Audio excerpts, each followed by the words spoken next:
I'm hoping to get a lot done in today's video, and we are back working on the Porsche. Now, what are we going to do? So what I'm hoping to do is, obviously I showed you in the RS6 video, I think I had the bumper. I have just very loosely just put it on there just so it was out of the way, but we're going to remove that. We have some side brackets here to fit with exhaust shields each side. We've got our wiring looms to all to repair fully, because there's 4 parking sensors across the back. I think 2 or 3 of them had the wiring broke, so we have to repair them, plug the sensors in. We've also got to align the exhaust, because as you can see, look, it needs lowering quite a bit, which we can do, and then we can fix the brackets for the exhaust on as well, which requires a little bit of modification. We will fit the rear lights and then build up this rear spoiler here. Once then that's done, the bumper can be fitted properly, and that'll be all done. I have my bonnet back, it's under there. That's back from the bonnet shop, so that should be the correct colour. We will put the bonnet on as well, close that down, and then it will be a case of, I think we'll be able to go for our first road test.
Right, so just looking at what needs to be done, I've just fitted this loosely so you can see what we've got. We've got a mud wing slash bumper bracket slash exhaust heat shield.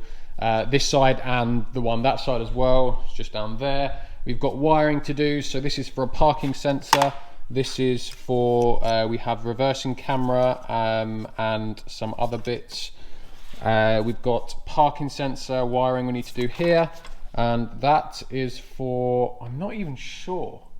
I don't think it's the indicator. It's whatever this is. That. So I don't know if it's a fog light or not. It might just be a fog light. So if that's the case, that would be a fog light connector we've got to do as well. That's the other parking sensor and another parking sensor, I think, or fog light, one of the two. I can't remember. Now, annoyingly, we can fix it though, but these 3-pin connectors here are the same for the parking sensors as well as the, we'll call them fog lights as well. But the main difference is it doesn't quite fit. And if I don't know how to zoom in on a GoPro, but if you can see, look, see there's like a little tab here where my finger is. That little tab is different for the fog light. So what I'm going to have to do on my new ones is just sand that tab away so that the connector will fit in, because at the minute it's not letting me because the tab's in a different place, but hopefully that shouldn't be too much of an issue. So the wiring is what we're going to do now and fit those.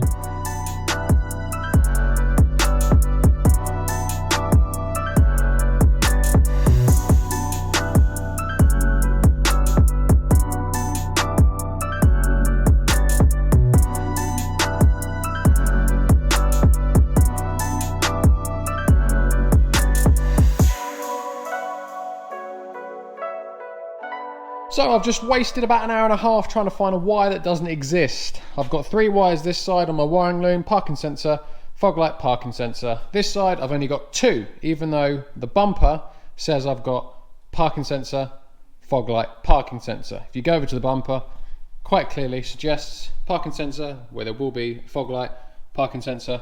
Same again on this side, parking sensor, fog light, parking sensor. Now, I know most cars don't come with fog lights on the left hand side, only on the right hand side, as that's the only legal requirement. However, a lot of cars do come with two, and thought this being a Porsche, it would have two. And obviously it's got the whole light unit with a connector, so I didn't even cross my mind to think that actually that is a complete blank. So I've just wasted about an hour and a half trying to find where the hell the wiring loom has been ripped out of from here. Just assumed that the crash had bitten it, chopped it out somewhere, and I've been trying to find it. Just thought I'd go over and have a look, and no, you won't be able to see in there, but it's a dud. There's no pins in there at all. So thank you very much for wasting my time, but at least now I don't have to search for a wire that doesn't exist.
Right, so bumper's all on, looks sweet, parking sensors all in, all wiring done. I've even now fitted the exhaust as well. Tips, I've just spent the last half an hour lining them up. So they look good as well. So everything is in position, looking sweet. Just about to start building the top, and now I've got to remove the bumper and take it all apart again. I forgot / didn't really realise when I was taking the old bumper off, this part here, now the Porsche logo, this part here clips in, and you can see it's got screw holes here, and the screw holes in the bumper as well. So obviously when I took it off, I didn't know how it come apart. It was all mangled, so I ended up like breaking it off. But now after looking, it looks like this part here gets fitted and screwed into the bumper from behind before you fit it, and then you fit the bumper and this as a one piece, which is slightly annoying because that means I'm going to have to remove the lights and bumper again. But there we go. So I'm just going to do that quickly. You don't need to watch that, a bit boring.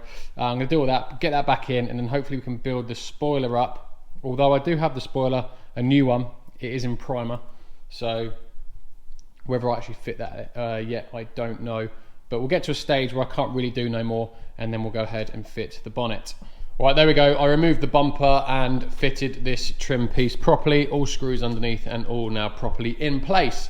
Now it's looking good.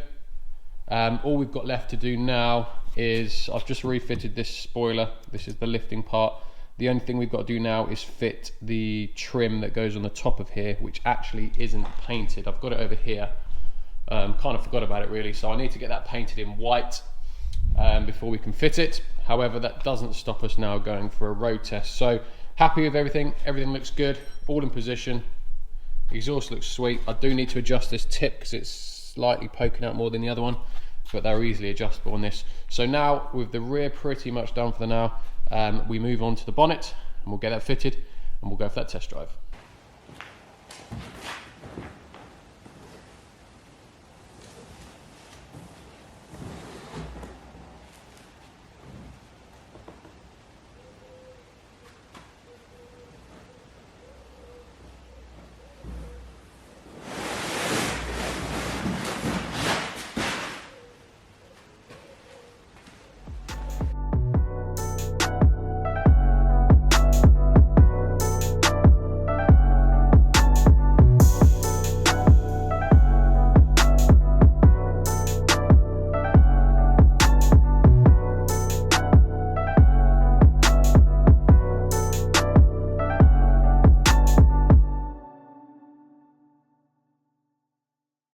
There we go. Now look, bonnet on, looking sweet.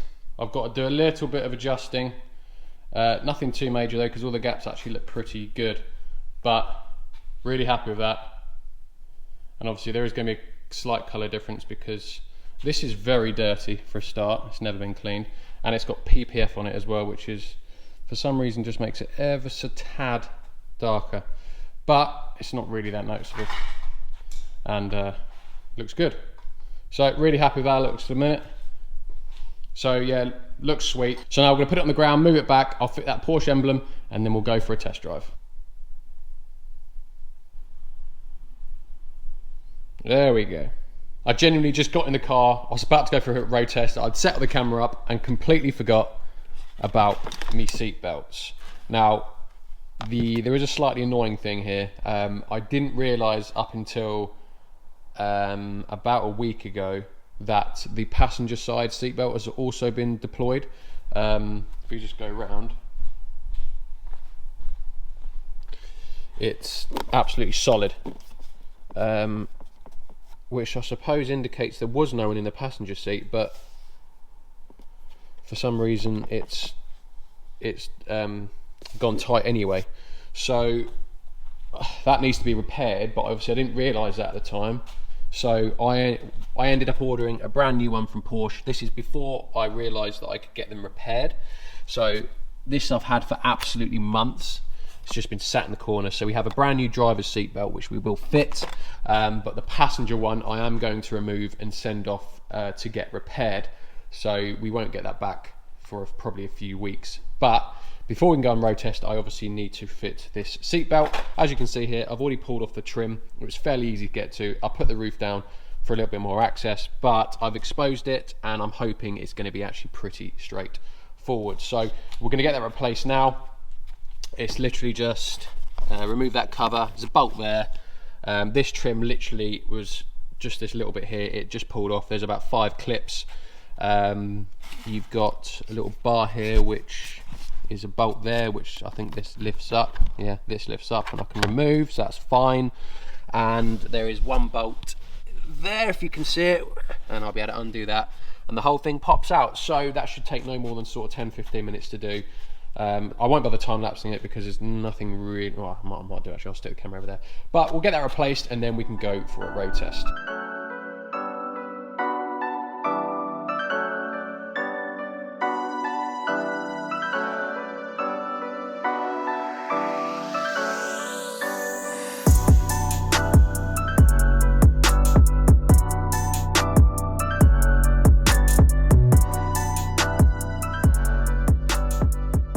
Here we go, got her outside. She looks absolutely epic. Seatbelt's done, so we can take her now for a quick road test. Yes, it is absolutely minging. I don't think I've ever actually washed the car since I've had it. But what we are going to do now is we're going to go out for a quick road test, and we're going to clean it when I get back and show you some overall, not final, but pretty much final pictures of how she looks. I'm fully aware that we've got this spoiler to paint. I am going to paint it gloss black to kind of match in with the lights and the gloss black diffuser. I did a poll on Instagram and it was overwhelming that I do it in black, so that is what I'm going to do. And yeah, this interior just looks awesome. I don't know how it comes across on camera. I have seen it in pictures and it does look a lot more red than it actually is, but it's like a dark red. It actually looks really nice, so I can't wait to get this all scrubbed up and look spotless, along with the exterior, which we're going to do after the road test. And also, look, a subscriber very kindly wanted to send me these plates. I think they look awesome, so from now on going forward, when I've got to put plates on, I'm going to put my Saving Salvage plates on, just to give it that bit of a personalised touch. But thank you very much, looks epic. And yeah, so let's go. I was going to go for a road test with the roof down, but because my camera's a bit iffy with noise and I don't want to take the risk, do the whole video, come back and then realise you can't hear a single word I say, so I am going to go for a road test with the roof up. So let's jump in and go for that first spin with this loud exhaust. Oh, it's very easy getting in a convertible with the roof down. Lovely. Right, let's go.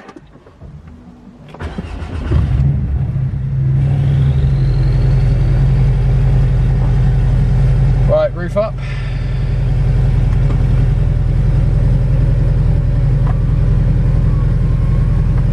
BBC Radio.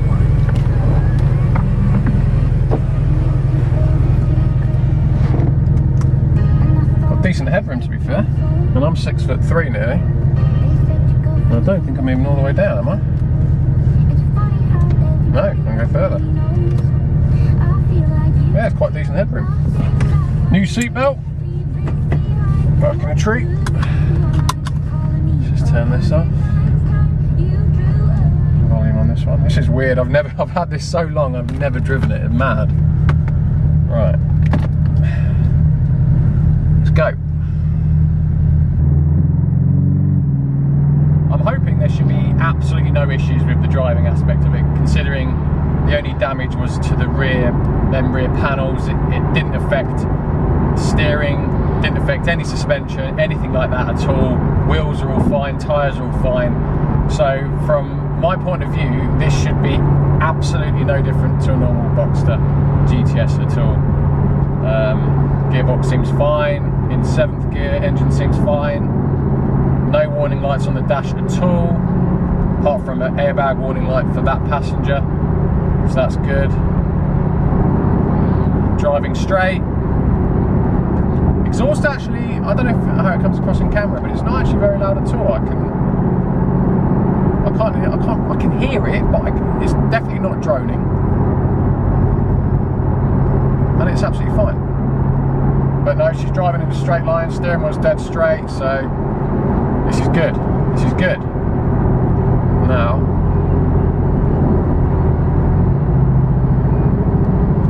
turn the volume down.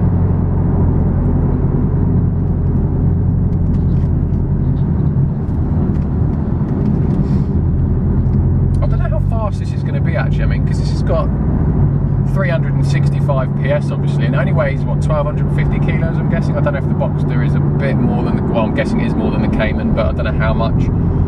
But this should be very quick actually. It should still be quicker than the Golf GTI, even with the stage 1, which means it should be on par possibly with the RS4. I will do some draggy times in the next video once it's all we've got it all properly road legal. I'm going to put a year's MOT on it as well, because that's running out in the next couple of days. I think it'll be its first MOT. We can do like a proper review, but yeah, it drives really nice. I'm actually pleasantly surprised about the exhaust. I'm doing 60 and you can't hear it at all, so that's well, must be a very good exhaust to be that loud at idle and when you rev it, but absolutely silent when I'm cruising. It's mad to think that's even possible. Right, it's time for manual mode. So we are going to go turn right here and see what the exhaust sounds like. Now it's up to temperature. Now I know everything seems to be okay. Let's go.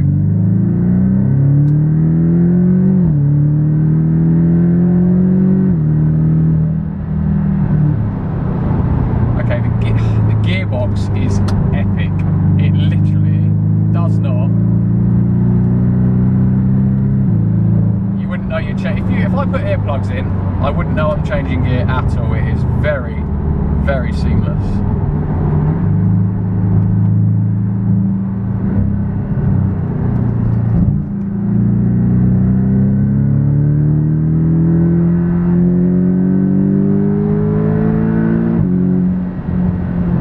Obviously revs quite a bit higher than the Golf GTI. I think the red line at this is about 7.3. And yeah, it pulls, it's quick, it's definitely quick, but the gearbox is proper nice, it's effortlessly quick.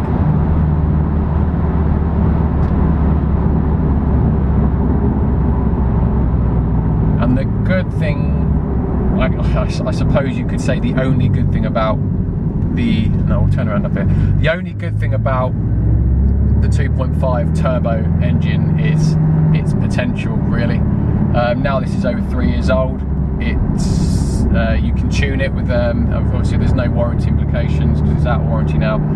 So this, with just a simple stage 1, will be hands down quicker than the new GT4. It'll be hands down quicker than the new GTS, the 4 litre. It will be hands down quicker than any other Boxster or Cayman variant, and it will probably be quicker than stock 911s, 911 Carreras, because obviously we've got the turbo. So that is is it the only real benefit to the 2.5 is the tuning potential, and that's a very good benefit, because a lot of people, I mean, yeah, maybe the people that are buying this type of car aren't bothered about tuning it, but for the people that are, this is your only real option. And it does actually kind of sound nice. Right, let's go.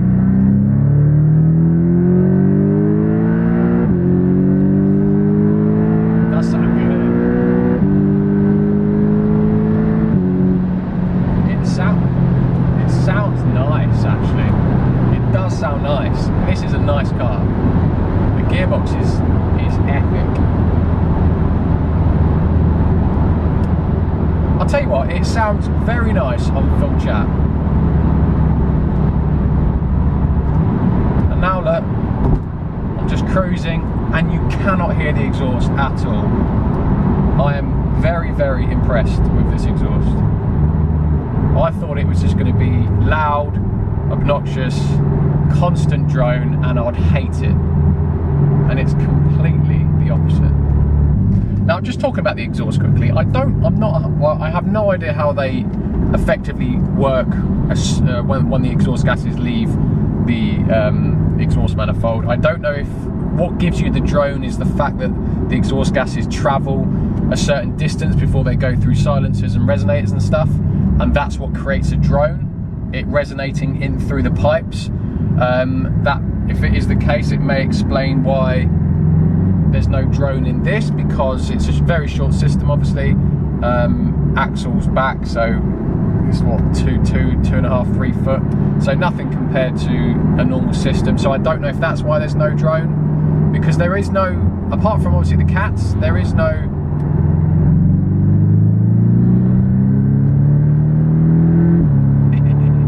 apart from the cats, there is no silencers, back boxes, anything in this system. So I'm sure there's some exhaust nerds on here that will let me know in the comments, but if you do, please do let me know. Is it to do with the fact that the exhaust on a normal car runs the full length of the car and that's what impacts drone, etc.? Or is it just a very well made system on this car?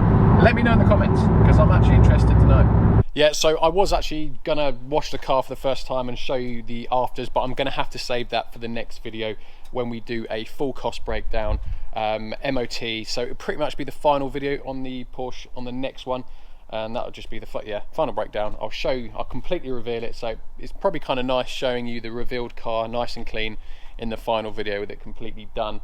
As I was just saying, very impressed with the exhaust, but yeah, really nice car, really nice to drive, and that is the first time I've actually driven a sports Porsche. I've driven a Cayenne, but not Boxster. I'm really impressed with the PDK gearbox. I can see why everyone bangs on about it. But yeah, so that is it for today's video, guys. Thank you very much for watching, and also note that the car will be going up for sale straight away. As I mentioned when I bought the car, for some of you who've seen the whole process, I did actually borrow some money off a friend to be able to buy this car, and obviously I can't keep the car for too long with his money, so the car will be going up for sale straight away. So if anyone's interested, please do message me on Instagram, or just, I think if you go onto my about page on my YouTube home channel, I have my email address there as well, so just drop me an email. But otherwise, guys, thank you very much for watching, and I'll catch you in the next video in the Porsche. It may be in a week or two, but the next video will either be the RS6 or finally fitting all the turbo, exhaust, etc. to the Golf GTI. So thank you very much for watching, and I'll catch you in the next one. Cheers, guys.